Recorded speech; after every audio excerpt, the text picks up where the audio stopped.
Assalamualaikum warahmatullahi wabarakatuh. Jumpa lagi dengan saya Fardila Sandi di channel Pak Guru Sandi. Di video kali ini kita akan membahas soal-soal yang terkait tentang P3K di tahun 2021. Jadi nonton video ini sampai habis, jangan sampai ketinggalan informasi-informasi penting ini. Kembali saya sampaikan bahwa channel ini sudah menyiapkan hampir 500 video yang akan diupload setiap hari. Jadi bagi kamu yang mau bergabung untuk menambah wawasan dan kemampuan dalam menjawab cepat, silakan tekan tombol subscribe dan aktifkan loncengnya agar kamu mendapatkan pemberitahuan di saat channel ini mengupload video. Dan jangan lupa untuk bergabung di grup Telegram saya untuk mengikuti kuis setiap hari selain hari Minggu. Caranya klik link yang ada pada deskripsi video. Dan mari kita mulai pembelajaran. Dan inilah 6 soal yang harus kamu prediksi dulu mana jawaban yang paling tepat. Nanti di akhir video baru saya jelaskan satu persatu soalnya. Ini dia soalnya.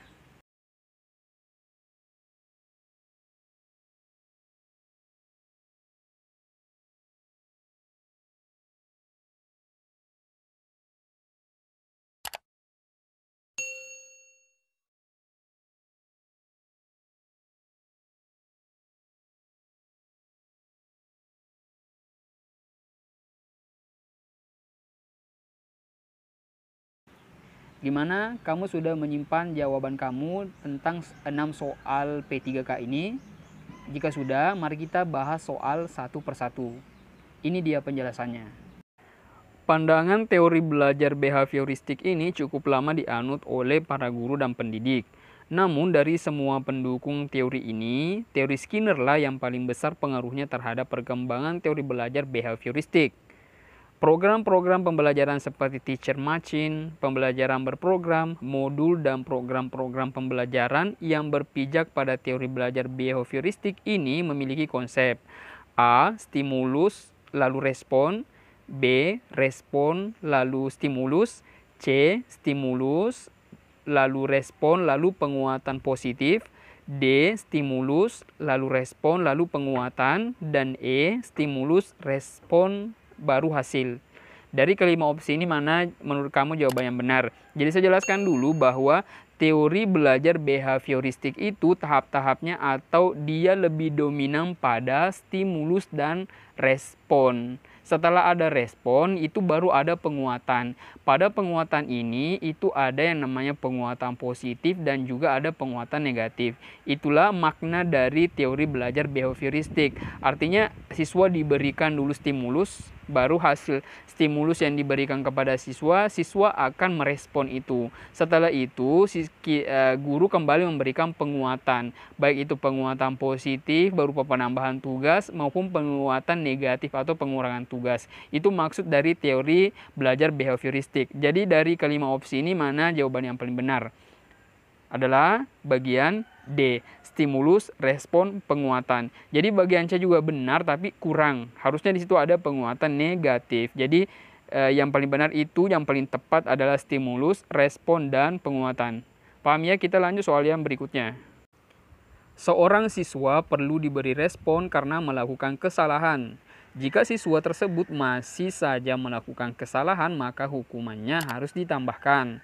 Tetapi jika sesuatu yang tidak mengenakan siswa sehingga ia melakukan kesalahan dikurangi, bukan malah ditambah, dan pengurangan ini mendorong siswa untuk memperbaiki kesalahannya. Jadi kuncinya dalam soal ini adalah pengurangan ini mendorong siswa untuk memperbaiki kesalahannya. Maka inilah yang disebut sebagai A. Hukuman, B. Penguatan positif, C. Stimulus, D. Penguatan negatif, dan E. Hukuman positif. Mana yang paling benar dari kelima opsi ini? Jadi saya jelaskan dulu bahwa soal ini masih termasuk sebagai teori belajar behavioristik yang menekankan pada stimulus, pada respon, lalu ada penguatan. Ada penguatan positif dan ada penguatan negatif. Kalau penguatan positif itu misalnya siswa merespon dengan baik, penguatan positifnya itu ditambahkan tugasnya. Kalau misalnya dia melakukan pelanggaran, maka penguatan yang diberikan itu adalah ditambahkan hukuman, ya. Tapi kalau penguatan negatifnya itu malah hukumannya itu dikurangi, tugas-tugasnya dikurangi, itulah yang dimaksud dengan penguatan negatif. Oke, jadi dari kelima opsi ini mana yang paling benar yang termasuk pengurangan? adalah bagian D, penguatan negatif. Jadi ingat ya, ini masih termasuk teori belajar behavioristik. Oke, kita lanjut soal yang berikutnya. Proses pengintegrasian atau penyatuan informasi baru ke dalam struktur kognitif yang telah dimiliki oleh individu disebut sebagai proses A. Asimilasi, B. Akomodasi, C. Ekuilibrasi, dan D. Proses. Saya jelaskan dulu bahwa maksud dari soal ini adalah misalnya kamu seorang guru, kemudian kamu menyampaikan informasi atau pelajaran kepada siswa, lalu siswa menerima pengetahuan itu dan menyatukannya dengan pemahaman atau struktur kognitif yang dia miliki. Itu yang dimaksud dalam soal ini. Nah, dan itulah yang dimaksud sebagai asimilasi. Kalau akomodasi adalah setelah dia menerima pelajaran dari gurunya, dia satukan dengan struktur kognitifnya, kemudian siswa diberi tugas. Tugas itu dia implikasikan dari kognitif yang dia miliki. Dia turunkan pada soal-soal itu. Itu yang dimaksud dengan akomodasi. Sedangkan kalau ekuilibrasi adalah prosesnya antara asimilasi dan akomodasi. Paham ya? Jadi dari keempat opsi ini mana yang paling tepat? A. Asimilasi. Asimilasi itu adalah proses penyatuan informasi baru dengan kognitif, dengan struktur kognitif. Misalnya guru dengan siswa. Jadi siswa di situ yang sebagai subjek. Paham ya? Kita lanjut soal yang berikutnya. Seorang anak sudah memahami prinsip pengurangan. Ketika mempelajari prinsip pembagian, maka terjadi proses pengintegrasian antara prinsip pengurangan yang sudah dikuasainya dengan prinsip pembagian atau informasi baru. Jadi, paham ya, maksudnya adalah ada informasi baru yang dia terima dan ada juga pengetahuan yang memang dia sudah miliki, yaitu pengurangan. Pengurangan baru dia menerima informasi tentang pembagian. Itu yang dimaksud sebagai apa? A. Akomodasi, B. Ekuilibrasi, C. Proses, D. Asimilasi, dan E. Behavioristik. Jadi jawaban yang tepat itu adalah bagian D. Asimilasi, menerima informasi baru. Oke, lanjut soal berikutnya. Seorang anak sudah memahami prinsip pengurangan. Ketika mempelajari prinsip pembagian, maka terjadi proses pengintegrasian antara prinsip pengurangan yang sudah dikuasainya dengan prinsip pembagian atau informasi baru. Lalu anak tersebut diberikan soal-soal pembagian, maka situasi ini disebut sebagai, ya kan? Ini ada tindak lanjut dari asimilasi.